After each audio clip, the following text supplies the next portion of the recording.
Hello बच्चों, कैसे हो आप सब? ठीक हो ना?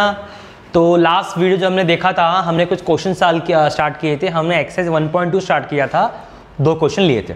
ओके, अभी नेक्स्ट क्वेश्चन में चलते हैं हम लोग। ओके, तो क्वेश्चन क्या है? सबसे पहले आपको मैं वापस बता दूं, वो सारे फॉर्मूले मैंने लास्ट लेक्चर में डिग्रेड किए थे।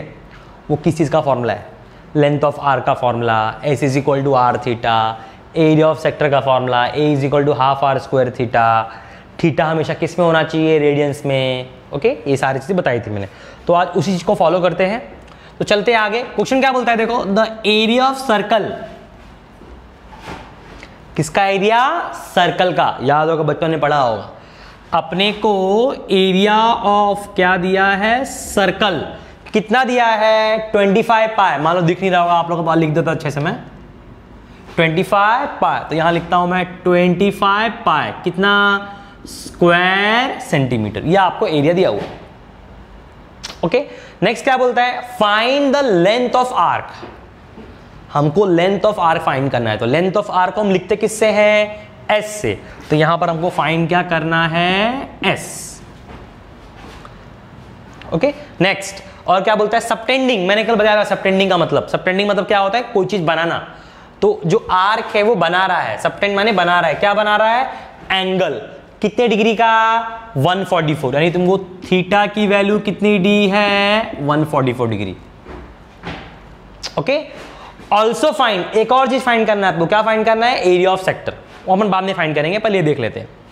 सबसे पहले मुझे बताओ, मैंने क्या बताया था आपको? थीटा हमेशा किस में होना चाहिए? रेडियंस में होना चाहिए। ये मैंने आपको बता चुका हूं लास्ट वीडियो में। थीटा हमेशा किस में होना चाहिए? रेडियंस में होना चाहिए। ओके, तो सबसे पहले हम क्या करेंगे? डिग्री को किस में कन्वर्ट करेंगे? रेडियंस। बहुत क्वेश्चन करा चुका हूं इसके ऊपर मैं, फिर भी लिख कर रखा हूं मैंने कि डिग्री को रेडियंस में कैसे कन्वर्ट करते हैं? Just multiply the angle by pi upon 180। बस पाई अपॉन 180 से मल्टीप्लाई करने का। तो करते हैं, चलो यहां पर 144 इंटू पाई अपॉन 180। तो बड़ा लिखता हूं आप लोग को। 9 से कटता है, देखो 9 से कटता है। 9 1 जा 9। तो 14 में से 9 गया, 5 बचा। 5 जाके बन गया 54। 9 6 जा 54। 9 2 जा 18, बचा 0। जो बचा छाप दो। क्या बचा बताओ? 16 पाई। इधर आ जाएगा 16 पाई डिवाइड बाय क्या है? 20। और कटता है 4 से, देखो 4 4 जा 4 5 जा, ये 5 है। तुम्हारा आंसर क्या बचेगा बताओ? 4 पाई अपॉन 5। तो 4 इंटू पाई यानी हो जाएगा 4 पाई अपॉन 5। ये हमारा किस में कन्वर्ट हो गया? रेडियंस में। ओके, थीटा हमेशा किस में होना चाहिए? रेडियंस में होना चाहिए। तो मुझे एस निकालना है। क्या निकालना है? एस। एस का फॉर्मूला क्या है जरा बताओ? एस का फॉर्मूला है आर इंटू थीटा।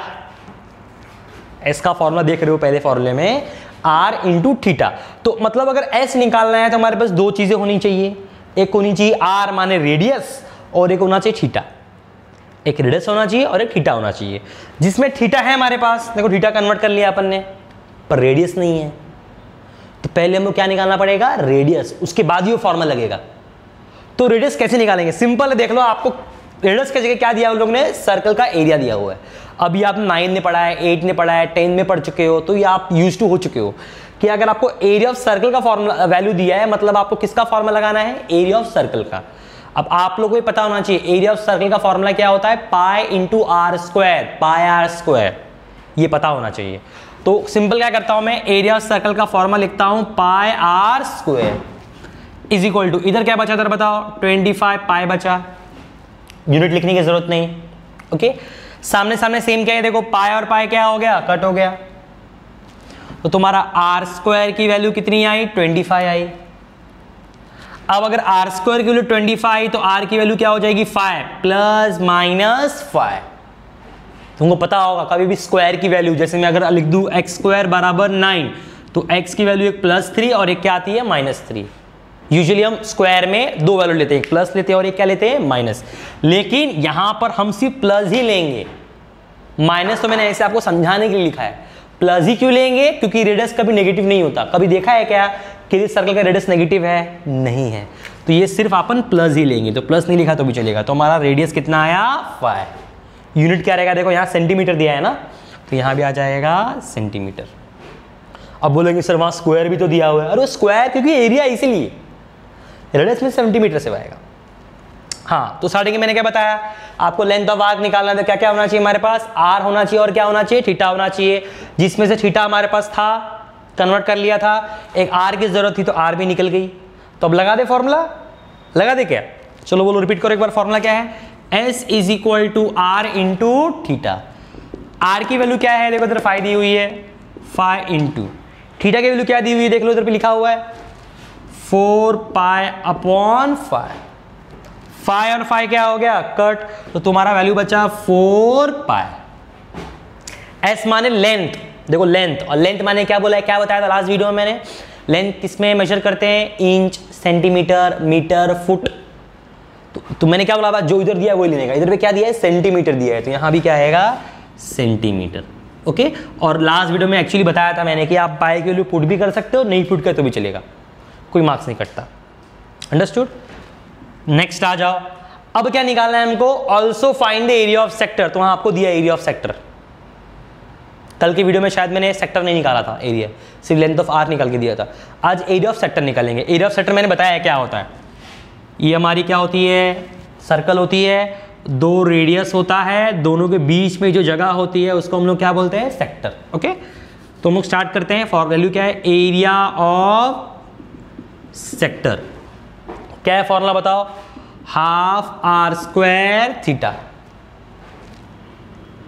डाल दो value half into r square. R square मतलब आर का स्क्वायर, तो या तो मैं फाइव का स्क्वायर 25 लिख दूं, या तो 5 इंटू 5 लिखूं, एक ही मतलब है, चलेगा ना, 5 का स्क्वायर 25 लिख दूं या 5 इंटू 5 लिखता हूं, तो आर स्क्वायर मतलब मैं लिखता हूं 5 इंटू 5, चलेगा, समझ रहे क्या, आर की वैल्यू 5 है तो आर स्क्वायर मतलब 2 बार 5 इंटू थीटा की वैल्यू कितनी है, थीटा की वैल्यू देखो ये है 4 पाई अपॉन 5। कुछ कट हो रहा है, हाँ 5 1 जा 5 जा कट, 5 कट हो गया। एक और चीज कट हो रहा है, देखो ये अच्छे से लिख देता हूं, एक और चीज कट रहा है, देखो 2 1 जा 2 2 जा, नीचे है ना 2, ये 2 1 जा 2 2 जा।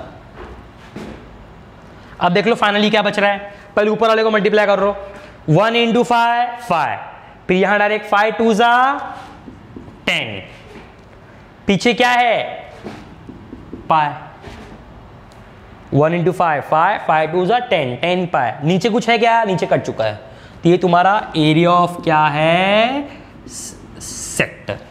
ओके, अब तुमने देखा होगा area of square, area of circle, कोई भी एरिया हम लोग स्क्वायर करके ही लिखते हैं, square metre, metre square, square centimetre, square आता है ना, तो यहां पर भी क्या आएगा, स्क्वायर। ओके, सेंटीमीटर दिया है तो ये भी क्या हो जाएगा, सेंटीमीटर। कुछ बच्चे ऐसे याद रखते हैं कि सर इसको हम लोग ऐसा लिख सकते हैं क्या, हाँ लिख सकते हो, ऐसा लिखो चाहे वैसा लिखो, एक ही मतलब है। ओके, तो मैं यहाँ तुम्हारे समझने के लिए लिख देता हूँ ना, कुछ बच्चों को डाउट रहेगा। और सेंटीमीटर स्क्वायर, सॉरी मीटर ले लिया था, गलती ले लिया, मीटर ले लिया था, सेंटीमीटर स्क्वायर। ओके, फटाफट कॉपी कर लो, नेक्स्ट क्वेश्चन में चलते हैं। तो नेक्स्ट क्वेश्चन हमारा देख सकते हो आपके सामने लिखा हुआ है। ओके, क्वेश्चन रीड करो सबसे पहले।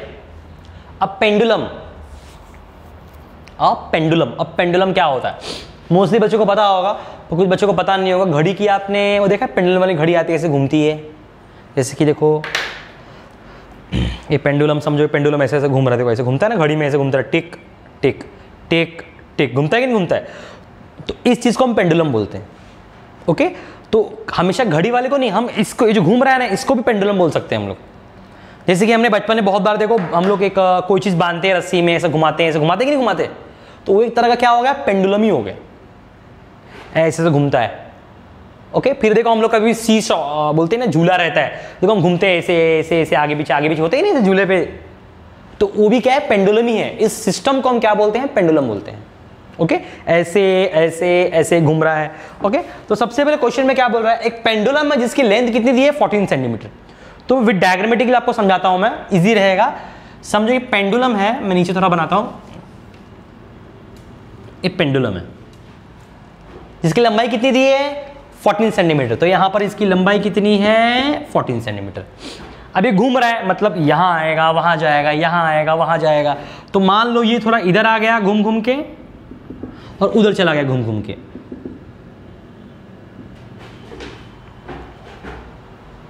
ओके, ये ऐसे ऐसे घूम रहा है, इसकी लंबाई कितनी है 14 सेंटीमीटर।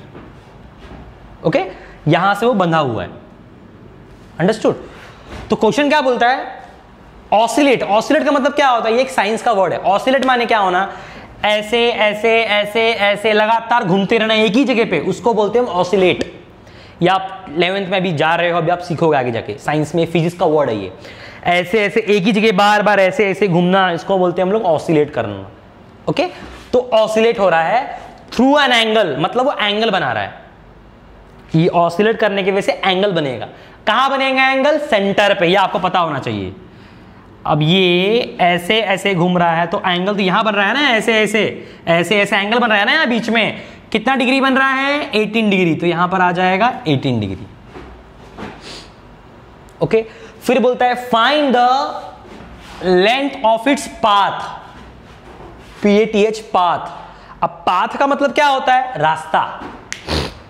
जैसे कि मैं यहां से चल के थोड़ा आगे गया तो वो मेरा पाथ हुआ। उसकी लंबाई को नापना, मान लो 100 मीटर में चलकर गया तो वो मेरी 100 मीटर क्या है, पाथ की लंबाई है। तो वैसे यहां पर पेंडुलम का पाथ क्या है बताओ, पेंडुलम का पाथ ये है कि ये है, यहां पर घूम रहा है ये। तो इनडायरेक्टली मुझे ये लंबाई क्या करनी है, फाइंड करनी है। समझा मेरी बात? ये लंबाई जिसको बार बार वो ऑसिलेट कर रहा है, घूम रहा है, उसको मेरे को फाइंड करना है। ओके, अब तुमको डाउट आएगा सर ये टॉपिक कौन से में थे, ये टॉपिक क्या पूछ रहा है। कुछ नहीं, ये टॉपिक उससे रिलेटेड ही है। देखो एग्जांपल, अगर ये पेंडुलम को ध्यान से देखना, अगर इस पेंडुलम को मैं जोर से घुमा दूं, अभी तो फिलहाल ऐसे ऐसे घूम रहे हैं, थोड़ा जोर से मैं घुमा दूं तो क्या होगा, पेंडुलम ऐसे घुमा रहा हूं, जोर से घुमा दूं तो क्या होगा, वो पूरा घूम जाएगा ऐसे। डायग्राम मेरा थोड़ा अच्छा है मुझे पता है, प्लीज कमेंट में मेरी तारीफ मत करना। ओके, तो कुछ अजीब दिख रहा है पर समझ लो, अगर घुमा दिया तो वैसे घूमेगा, नहीं घूमेगा तो अभी घूमेगा। अब मुझे बताओ ये डायग्राम किसकी तरह दिख रहा है, पूरा देखो, ये पूरा डायग्राम किसकी तरह दिख रहा है, एक सर्कल की तरह। किसकी तरह, सर्कल की तरह। जहां पर सर्कल का रेडियस कौन है, देखो ये रेडियस है, ये और देखो रेडियस है। समझ रहे, यानी जो पेंडुलम का लेंथ है वो किसकी तरह बिहेव कर रहा है, रेडियस की तरह। यानी हमारा रेडियस कितना सेंटीमीटर है, 14 सेंटीमीटर। दूसरा, सेंटर पे एंगल बन रहा है, देखो ये सर्कल का सेंटर है ना, और सेंटर पे एंगल कितना बन रहा है, 18 डिग्री। और सेंट्रल एंगल को हम क्या लिखते हैं, theta is equal to 18 degree. समझ गया? अगर पूरा घुमा देंगे तो सर्कल का ये क्या है, रेडियस है। नेक्स्ट, हमको उसका पाथ का लेंथ फाइंड करना है। अब पाथ मतलब यही था ना, पाथ, ये तो मैंने जबरदस्ती घुमा दिया, पर एक्चुअली वो कहां घूम रहा था, यहीं घूम रहा था ना, तो ये उसकी पाथ है। यानी एक तरह से क्या होगा, देखो ये एक तरह से सेक्टर हो गया, और सेक्टर का ये क्या हो गया, लेंथ ऑफ आर्क हो गया। ये इतना क्या हो गया, सेक्टर, और ये उसकी आर्क की लेंथ, यानी ये एस हो गया। यानी हमको फाइंड करना है S is equal to question mark. आराम से कर सकते हो। सबसे पहले डिग्री को किस में कन्वर्ट करेंगे, रेडियस में कन्वर्ट करेंगे। लिखा हुआ है डिग्री को रेडियस में कैसे कन्वर्ट करें, क्या मल्टीप्लाई करना रहता है, 18 इंटू पाई अपॉन 180। 18 वन जा 18, 10 जा 1 इंटू पाई, कितना बचा, पाई अपॉन 10, पीछे क्या आएगा, रेडियंस। डाल दो फॉर्मूले में, S is equal to are theta. R की वैल्यू कितनी है, 14 इंटू थीटा की वैल्यू कितनी है, उधर दी हुई है, पाई अपॉन 10। कटता है 2 से, 2 7 जा 2 5 जा, आए कटता ही नहीं है, तो बचा 7 into pi, 7 pi upon 5। S है, एस माने लेंथ, और लेंथ किस में नापेंगे, देखो सेंटीमीटर दिया है, तो यहां भी किस में आ जाएगा, सेंटीमीटर। ओके, डायग्राम बनाने की जरूरत नहीं है, तुम डायग्राम बना के ले सकते हो, पर एग्जाम में डायग्राम बनाने की जरूरत नहीं है, तुमको समझाने के से बनाया था मैंने। ओके, इतना कॉपी कर लो, नेक्स्ट वीडियो हम लोग नेक्स्ट क्वेश्चन नेक्स्ट वीडियो में देखेंगे। Thank you very much.